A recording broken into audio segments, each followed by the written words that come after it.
Is this a crypto? Crypto? Do I look like I know what a crypto is? And the news just keeps getting bad on not just the world front, but on a personal front. Just as a transparency thing up front, I have been affected by this news story that Bloomberg published here, and I'll go through the whole thing. Crypto lender Celsius freezes withdrawals, fueling market rout.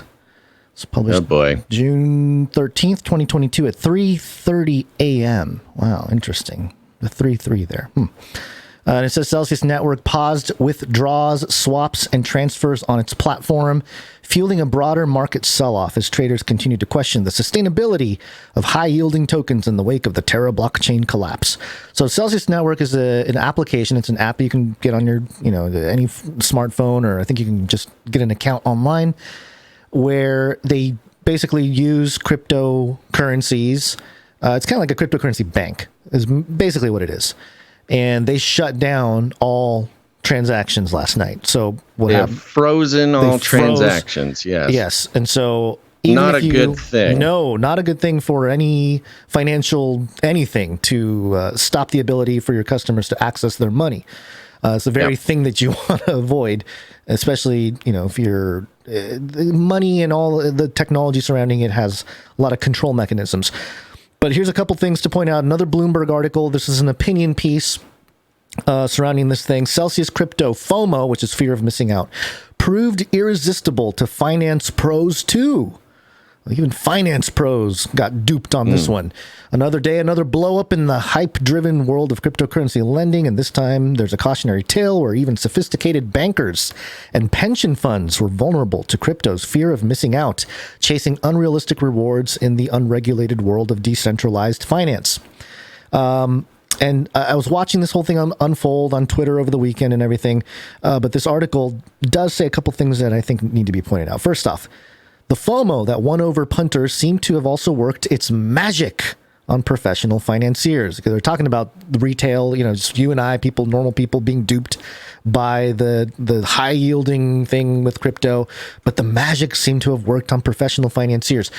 Those apparently unsustainable rewards appeared to sway those in charge of Quebec's 420 billion Canadian dollars, which is about $26 billion, pension fund, which together with venture capital firm Westcap Group led a $400 million investment valuing Celsius at $3 billion last year, even after U.S. warning. And yes, there's been a lot of drama with U.S. regulators warning Celsius and platforms like it. And then later on, not to mention the move by Royal Bank of Canada, former Chief Financial Officer Rod Bolger, to take up the same position as Celsius in February, replacing an executive who was suspended after his arrest in Israel in connection with suspected fraud. He rejected the allegations. So the CFO of Celsius, the new CFO that came in March of 2021, was arrested in November 2021 in connection to some past dealings with it. There's like a soccer team owner that did some shenanigans and some crypto stuff. I don't think there was a direct relationship with anything he did at Celsius, but the guy got arrested. I think he was out on bail. He's on some kind of house arrest. He denied all the allegations, but it's still kind of an ongoing thing, which is interesting when you think about corruption in the financial industry and the financial institutions. It's rampant everywhere, but only certain people get jailed, So, and it goes into all the FOMO, basically, the fear of not the FOMO, but the FUD. I'm sorry, it's the opposite of FOMO, FUD, which is fear, uncertainty, and doubt. That's what it stands for. And it says here, even as crypto dominoes toppled, the pressure on banks and funds to clamber onto the crypto and DeFi train won't go away easily. JP Morgan Chase & Co. wants to bring trillions of dollars of assets into DeFi, that's decentralized finance. And PwC's annual crypto hedge fund report this year found more than 40% of funds used borrowing and lending to juice returns. So big institutions want to get into crypto, but they want to do it on their terms, not on some random person's terms or some independently working group. Right. Moving on to Yahoo here. Yahoo Finance, mirroring the Business Insider. Crypto lender Celsius is freezing withdrawals after its founder promised to reinvent the financial system and never act like a traditional bank. Now, the founder of Celsius Network is a man named Alex Mashinsky. He's, I think he was born in Ukraine, and he served in the Israeli military. And so he's got some interesting history there. And he is the inventor. He's the patent owner of Voice over IP, the technology that you and I are using right now, Basil, and the technology of Zoom, technology of Skype, video conferencing. He has the patent. So he's done some things in technology before. So here's what it says in this Yahoo article, which has some points to address. Major crypto lender Celsius Network froze all its customers' accounts. We got that. Celsius founder Alex Mashinsky has repeatedly criticized traditional financial institutions, arguing that they lock up investors' hard-earned savings to boost their own balance sheet. Quote, this is a quote from Alex, "I hate the banks," he told Crypto Briefing last year. Quote, "You can't retire when you make 1% on your savings. The Fed is screwing all Americans so the banks can put more profit on their balance sheets." End quote. Do you have any problem with that line of thinking yet, Basil, so far? Do you agree or disagree? Pretty standard, sort of anti-establishment sentiment. Mashinsky also promised in the past to, quote, unbank the bank, unbank the banked, and bank the unbanked. He spoke. Classic, kind of buzzwordy. He spoke at November's Web Summit in Libsyn wearing a T-shirt that read, "Banks are not your friends." With cryptocurrencies plummeting, Celsius moved to freeze all assets, swaps, and transfers between accounts Monday. And it goes into the statement about why they, not why, but what they're doing there. And it goes into some, hold on, let me try to open up this article here. Okay, so many influential crypto entrepreneurs have promised to develop a new financial system that cuts out unnecessary middlemen and makes finance cheaper and more democratic. But in a nightmarish 2022, critics have accused leading crypto firms of exploiting their customers in a similar manner to the banks they have pledged to replace. And this piece, this Yahoo piece, is talking about Celsius, obviously, right? And then it goes into Terra Luna UST, which we reported on before, which is another cryptocurrency project that collapsed from, what was it, 40 billion down to nothing, basically, in like 2 or 3 days, which is insane to watch. And so it talks about that. Similarly, regulators have previously questioned Celsius over its high-yield products, which some have likened to a Ponzi scheme. Which, by the way, the U.S. dollar is the biggest Ponzi scheme out there. But, you know, let's not talk about that. The states of New Jersey, Texas, and Alabama all slapped the company with a cease and desist order last year, according to Bloomberg. And then at the end of the article, it says this. Former Microsoft boss Bill Gates recently said he would never own any crypto as it is not, quote, adding to society. And Warren Buffett, the 91-year-old boss of Berkshire Hathaway, has said more than once that Bitcoin is not for him. So, all right, interesting mention of some random billionaires there. Also weird that those were quotes from before both of those guys actually did get into crypto, but okay. Yeah, well, yeah, don't pay attention to that. But, okay, so this is all happening, this Yahoo, and you go on social media, there's people in support of Celsius, but definitely a lot of people against and, you know, saying how horrible, and then there's all kinds of views going on. But I want to give you the sentiment or opinion of a guy here. Hold on, I lost all my notes when we had the big shutdown earlier, so I'm trying to get back to everything. This man is named Dr. Julian Hosp, and he has his own crypto project. I think it's called Cake DeFi or CakeFi or something. And so he understands, he's in the industry, and he had an opinion about what happened to Celsius. He has a longer explanation here. This is just a snippet, but I wanted to play this for you. Hear me out on what probably actually happened. There's these stories that Celsius front ran a lot of people, especially the big boys, and I'm not going to name them because I don't want to I'm not gonna want to be in the middle here, who's gonna get shot for being the messenger and kind of leaking that news. But the big boys kind of got front run by Celsius on UST. And there's quite some data on that it was actually UST together with Do Kwon who were actually front running that.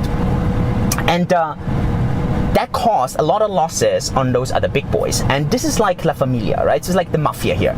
And I mean this from the bottom of my heart. We have never dealt, like, I know who they are. We have gotten a lot of invites to work with them. There would be really enticing deals, and we never did deals with them. Once they saw that Celsius front run, they were like, okay, that's how you want to play it? Great. Let's do the La Familia game here with a mafia. We're gonna short Celsius, the token. That's what happened. I mean, you look at the data on FTX, the interest rates to short Celsius there is just bonkers. So a lot of demand, obviously, to short Celsius. Afterwards, they started creating liquidity squeezes, and then they created a lot of FUD around Celsius, creating a bank run. And so this is what I actually believe really happened. So there you go. To summarize what he said there, because he was sort of using some crypto terminology that could be lost on some of you guys. Basically, so we had that big teardown from Terra Luna a few weeks ago.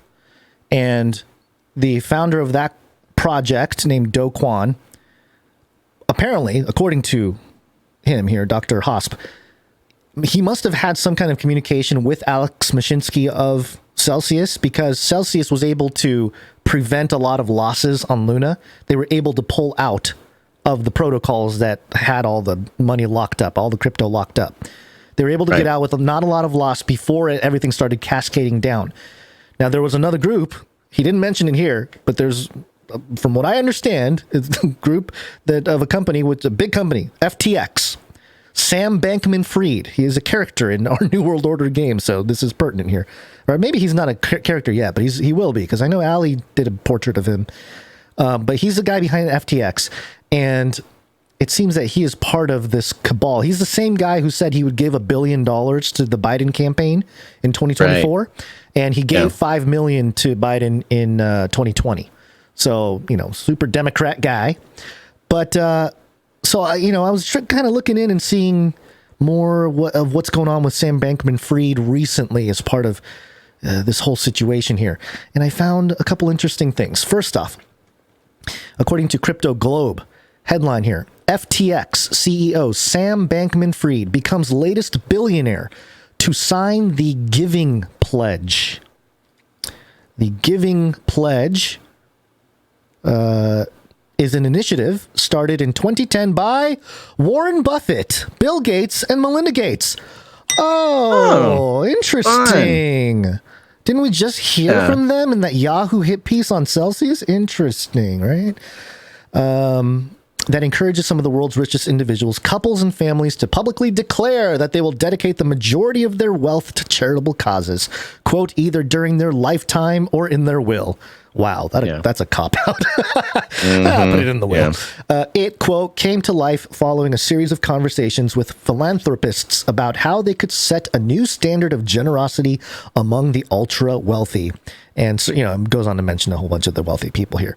But FTX is they have been quietly taking over a lot of the crypto world, and doing so with what seemingly is the vehicle that they were provided, like a green light provided by regulators, or maybe just the nefarious cabal of the financiers, the bankers at the top in the U.S. that control politics and control all this stuff. It seems that they are steering winners and losers, and Celsius, the guy who hates banks, right? With the CEO, the guy that hates banks and wants banks to shut down because they're robbing people of their money. They want that company to fall apart, so very interesting to watch. And it's really got a lot of flavor of like Great Reset. Oh, 100%. Disempowering the individual while empowering stakeholders, of course, being corporations. Yeah. And there's a research group called Alameda Research, who is also sort of behind FTX. They're partnered with Sam Bankman-Fried, and their logo is this triangle. I guess it's an A, right? It's like a stylized triangle with a bar under it in a circle. So, yeah, there's that. But there's more. Sam Bankman-Fried taking over. If you look at the pattern, what's Bill Gates do? Buys a bunch of farmland, right? He wants to control the agricultural industry. And Sam Bankman-Fried's not doing anything unsimilar to that. Financial Times here. Farmers fear Sam Bankman-Fried's crypto exchange will cost them sleep. And it says, Sam Bankman-Fried went to Washington this week to press his case for modernizing U.S. financial services and ran into a problem. Some of the nation's farmers are worried that billionaire chief executive of the FTX cryptocurrency exchange could cost them sleep. Their bedtime concerns were aired at an all-day open meeting on the Commodities Future Trading Commission, which is considered a proposal by FTX to bring the automated risk management systems it uses in 24/7 crypto trade to the leveraged futures market, where participants take positions on everything from the direction of stocks to the price of corn. Now, that sounds like a mouthful. Basically, the current system is, there's market opening and market closing. You're not trading on weekends. You don't have to worry about money being liquidated overnight because there's a set time when the markets are open. Yeah, there's a system like a regular stock market, unlike the crypto market, which is 24/7. 24/7. So what? So he wants to do a commodities market, a 24/7 commodities market. Right. And that's why they're saying farmers are going to lose sleep. Because if it becomes 24/7, they're on edge all the time. You never know. You could wake up to nothing. You could wake up as a farmer and you could have lost everything while you slept or something. Right. It's crazy. So seriously is the FTX plan being taken by the U.S. derivatives regulator that all 5 CFTC commissioners attended the gathering, listening to more than 6 hours of discussion that pitted Bankman-Fried against an array of interested parties, ranging from farm groups to such financial service heavyweights as J.P. Morgan Chase, there they are again, Goldman Sachs, and the CME Group. Again, this is like the financial cabal. This is wild. The results suggested the road ahead for the FTX plan could be bumpy. Bankman-Fried's ideas have clearly captured the imagination of traders who dart in and out of the markets in search of returns, but key industry participants say they remain perplexed by the mechanics of his system, and the farmers made it clear that they would like to keep their distance.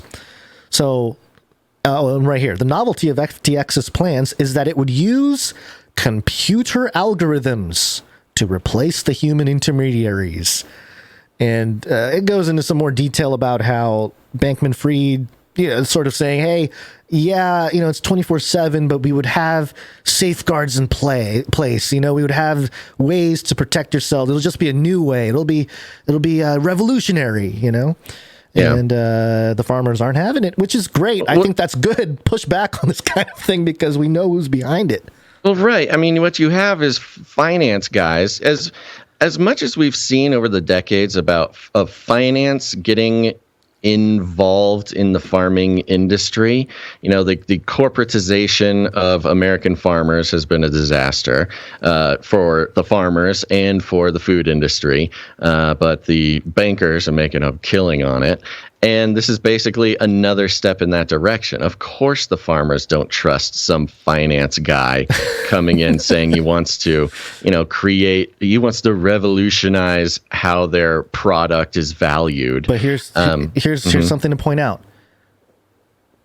Sam Bankman-Fried and Alex Mashinsky are both saying we're here to revolutionize finance. Right. But only one is allowed to win. And I think it's I know people get turned off with crypto and talking about that stuff, but we are really watching the king-making going on here with certain individuals. And I'm Sam Bankman-Fried being one of those young billionaires. How old is he? He's like your age. Yeah. I think he's like 30-something, right? So yeah, 30-something. And I do want to say something, actually, because I've seen a couple comments in the chat. We had a conversation about where to put this section of the show. Based on the amount of people who would be interested in this sort of thing. And if you're one of those people who you're kind of like, I don't really understand any of this, and you kind of tune out and, crypto, that's for the birds, I'm out of here. If you're interested in the Great Reset, if you're interested in some of the other themes that we track, if you're interested in the direction that the world is going, if you're wondering how Klaus Schwab has plans to do this or that, and you're kind of tuned into sort of kind of the more entertaining aspects of what's going on in the world, you need to pay attention to this, because this is the mechanism by which things like the Great Reset are taking place. Yeah. And so just because it's like it's everybody, not always going to be a Klaus headline or a not WEF just because headline. everybody knows the Great Reset, and it's sort of a very entertaining thing, like in the conspiracy world, to pay attention to. And look, that's level one, folks. And we're not here doing this show to keep you all at level one, talking about Great Reset that you can see on, your aunt's Facebook page. This is the next level. Like, this is the real research, the real nuts and bolts of how this transformation is happening. And the more that you can pay attention and understand it, you may not understand it now, but if you pay attention to these types of breakdowns, you're going to be significantly more equipped for the actual nuts and bolts of, Great Reset world events, rather than just taking some sort of entertainment glee out of hearing Klaus Schwab quotes, which we love on this show and we love in our lives, but these are the types of things that are really going to give you a deeper understanding than just another Klaus Schwab YouTube video. Yeah, and I was just about to yell, but I let you finish.